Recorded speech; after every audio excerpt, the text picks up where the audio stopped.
కలలో కొంటెతనం పలకరిస్తోంది నన్ను.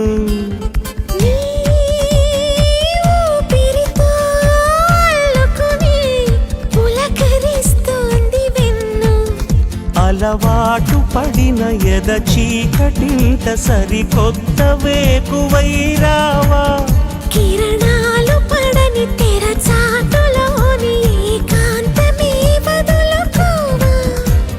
నన్ను నేను మరిచేంతలా మురిపించకే ప్రేమ.